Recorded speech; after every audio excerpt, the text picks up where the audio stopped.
Escorts of Reddit, what was your first day of work like? Not sure if this is what you're looking for. I was a different type of ex-worker, a pro dom. My first pro session was terrible. He was a good client, however anything bad that could have happened did happen, including cracking his rib during a trample session. Very rare when everything is done correctly. However, I never had an issue after that first session, ended up with quite a few wonderful regulars. I'm very interested to hear a little more about how this works. What other interesting experiences have you had? How did you get into the industry? All my partners, at that point, had been kinky and submissive, or had a foot fetish, so I was comfortable exploring new fetishes. I had been selling used panties for the money, and thought I'd take it a step further. I decided to find a small private dungeon to rent by the hour and put up an ad online. Being new on the market, I got plenty of inquiries. Other than the first session, I loved the job for many surprising reasons. I learned so much about how people work, and often about myself. For many clients, they had lived their whole lives keeping their fetishes a secret. When first timers came to me, I was sometimes the only person they had ever talked to about this part of their life that they often despised. I was honored to be the person who helped some of these people come to terms with their desires, and often felt like more of a counselor than a sex worker. Never before had I realized how much stigmas can change and ruin a person's life. I'm so much more aware now of the comments I make, because you never know what friend or loved one is secretly getting hurt by your words. Such wise words. I started working because I'd gotten a few propositions through a dating website. I was studying med at the time and I was short on money. So one time, this guy made me what seemed like a lucrative offer and I agreed. I didn't know how any of it worked, so I told a friend I was going out and to call or text me in an hour's time. We initially met in a park at night, sat in his very nice car, had a bit of a flirty chat, then made an appointment. He said he was 58 years old, but I think he was about 15-20 years older than that. A week or two later, I drove over to his apartment. I was petrified, but I needed the money so I rang the doorbell. It was a lovely apartment, and he paid up front. He was nice enough. He asked me to do some things that I didn't want to do, so I said, maybe not this time. Kept an eye on the time, via the helpful clock radio next to the bed, and thankfully he finished on time. Had a shower, bit of a chat afterwards, and then he kissed me goodbye on the cheek. I think the fact that I said no to rimming annoyed him a little, but he texted later and asked if I would like to do a threesome with another working girl. Things proceeded from there. Hit enter twice, that'll do it. Not sure if formatting help or escort advice. Do you charge more for entering twice in an hour? As for your questions, I was very nervous, but it wasn't too awkward because we communicated about what he wanted during the experience and I was happy to accommodate that, mostly. I didn't have fun, though I led him to believe I did. I would say the client was happy. Happy all over my chest. I know my motivations at the time, but I would never ever tell anyone about it. I told one person my doctor. I keep a diary to process through things, and that's enough for me. I drank a heap of wine before I went to the agency. This was about 2.5 years ago when the industry was booming. I did booking after booking and went home with a massive wad of cash. I didn't think about it too much. I just loved the rush of being booked and making so much money. The industry is dead over here now and I have no idea why. Industry's dead here, too. A lot of my friends are escorts. I dance in a fully nude club and do sex shows, and I know a lot of it is the plummeting price of sex. We have a huge human trafficking and pimping problem, and tricks are always looking for the best deal. Can't compete, unfortunately. Most girls have packed up and left. I still dance occasionally, but I work in an office now. It's just a bad time to be a sex worker. Perhaps it's because the market's been flooded with girls willing to do it. There are so many cam girls and escorts these days, and they are so easy to find, that there's probably too many options for men to choose from. The money's probably just being spread thin over a larger amount of workers, as I doubt that less men are choosing to go to escorts. I can imagine sites like Tinder where people are just looking to hook up have something to do with it as well. With the internet these days it's super easy to connect with people who just want free no strings attached.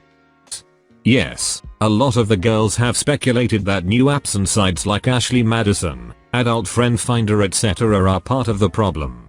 I've noticed that people in Sydney are really restraining from purchasing anything right now. It's about to get worse with all the under 30 students flooding the market. Bizarrely, I've not found that a problem in terms of my bookings. I'm almost 32. There are a lot of young girls working, which I find a little worrying. I never would have thought to try escorting at 18 years old, so try to keep an eye on them and make sure they know how to best stay safe. I was an independent escort for 4 years. My first night, I was ridiculously nervous. I went to an upscale hotel, nervously walked through the lobby, hoping I looked like I belonged there, and not like what I was really there for. I was nervous the whole elevator ride up to his room. I walk to his room, lightly knock on the door. He opens the door, says, "For the story's sake, we will use the name Sarah." "Hi, Sarah," and like an idiot I reply with my real name. We laughed it off. It was quick, 10 minutes. He was polite and clean. In the area for business. I ended up seeing him a few more times over the years, always very nice. Tipped on top of the hourly rate, which was always appreciated and made me choose to see him over other clients in the future. I have dozens of other stories if anyone is interested in hearing. In general, what was your average client like in terms of demographics behavior? Were most meetings fairly normal, for example, not really worth writing about? Most guys were family men, bored with their sex life at home, and looking for something different. I also saw some guys that were in their 20s, and I think did it just for the sake of saying someday that they did it. I did see quite a few weirdos. Had to kick some people out of my house, or in on case ran out the door while putting my shirt on, and a good friend of mine who was working with me ran out behind me and dove into the car through a window, trying to just leave that guy's house as quickly as possible. Please elaborate on that last story. I was working with a good friend I had known for years. A lot more money for 2 girls than just one. We go to the guy's hotel, relax for a few minutes, chat, make small talk. I go over my rules with him again, just to be clear, so there is no confusion. Rules: nothing in my bed, or there's no weird shit, like golden showers, or gross stuff. Protection must be used. There was a few others, but those were my big ones. The usual threesome stuff goes down. When time is starting to run out, I let them know in a nice way that doesn't ruin the mood. He starts getting extremely rough, saying that's how he gets off. I stop the activity, let him know that I will do my best to make him happy, but that I'm not putting myself, or the girl I'm working with, through pain for this. He apologizes, and we continue.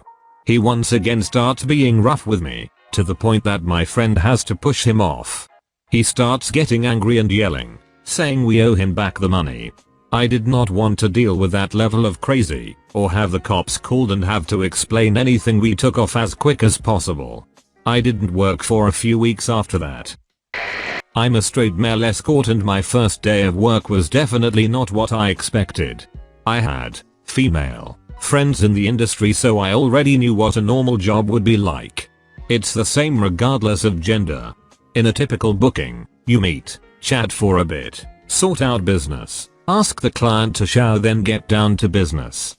For me, that generally includes a massage, foreplay, sex, and a fair bit of conversation. For my first booking, I received an email from a girl that basically went as follows: "Hi, I'd like to book you as a birthday present for my friend's 24th surprise party." No worries, I can do that. I turned up early to help these girls prepare the surprise, and they're all insanely attractive. Out of my league attractive. The girl who booked me then drops this bombshell on me: "Oh, by the way, all of us girls are either escorts or strippers." You hot. I'm in way over my head. I do my best to remain calm and collected, and we all enjoy ourselves before the birthday girl shows up. They all turn out to be lovely girls, and we all had a fun night. No actual sex, but there were a few shenanigans that went on. At the end of the day, it was a definite thrown in the deep end experience, but one I'll never forget. How does one get into the straight male escort industry? I'm asking for a friend. Did you find out how people get into the male escort business? Sadly no. Damn. If you find out, let me know. Posted this before, but what the hell, throw away for obvious reasons, but I'm an actively working girl. My first time was only about a month ago. It was through a website where you make offers to pay a girl to go on a date with you. They had to be very clear that it wasn't a prostitution website. You compensate for time, it said, many times, but X was fairly well implied. My first time was with a 43-year-old married man in town on business. He had contacted me about a week prior, through the website, offering $80 for a date. He said he would give me $2,000 per month for regular sex if we liked each other. I said yes, and he told me which hotel to meet him at and when. He also told me what to wear. I arrived and he wasn't too bad looking, slender and way more tan than you normally see as far north as I am. He bought me a drink first at the hotel bar and we talked for a bit. I was unbelievably nervous, but he was fairly reassuring. I was sure everyone knew what I was there for, and I was terrified of anyone calling me out. Eventually he suggested we head up to his room, and I gave the meekest okay that has ever passed my lips. We went up and sat on the bed and chatted a bit more before he kissed me. After a couple seconds he pulled back and said, "I like the way you do that. Let's take off your clothes and see what else you do well." I got naked and gave him a I wasn't really expecting him to finish that way, but he did. After that he laid back on the bed and indicated I should join him, so we snuggled and talked for a bit more.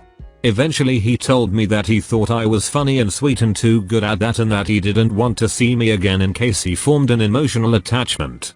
He said he just wanted he didn't want to mess things up with his wife. I said that was fine and we talked some more. Eventually I started putting my clothes on.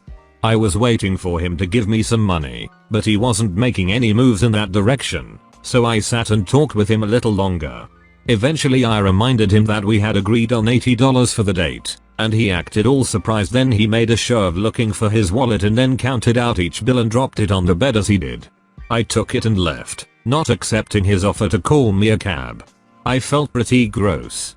My later experiences were better. If you were good enough that he decided you were too good and made him worry about falling for you, maybe you should be have charged more than $80 a date. Haha, it was just a line. He didn't really mean it, I think. My rates have stayed pretty consistent.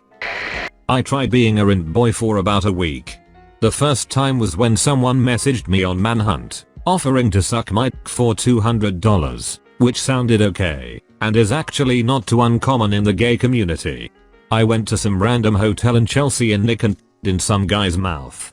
It wasn't too bad until the last person I ended up seeing, which creeped me out enough to end that career. I wasn't grossed out too much by anyone, but I had a hard time keeping it up.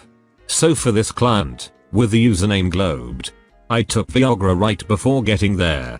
After about a half hour of somewhat awkward conversation, he kept talking about his night in heaven. He took me up to his room. As soon as we got there I started to get creeped out. He lived completely alone in a large apartment, but when we got to his bedroom door, the door had a large 4x4 inches expensive keypad lock with a number password. Why would someone need that on a bedroom where they bring rent boys in when they live completely alone? The next thing he did was shut the lights off, say wanna know why they call me Globed, and flip a switch, which turned on bright blue lights underneath his bed. I decided to just jet out of the apartment and take a subway home. Hectometer sounds pretty cool actually. I had a Globed set up once. Didn't show it off to rent boys however. What do you mean? I also had a glowing bed. Didn't show it to rent boys. I am straight. I also enjoy Jello. Haha, oh I get it. What made you make it? Do girls like it? Honestly I do it just because it'd look cool.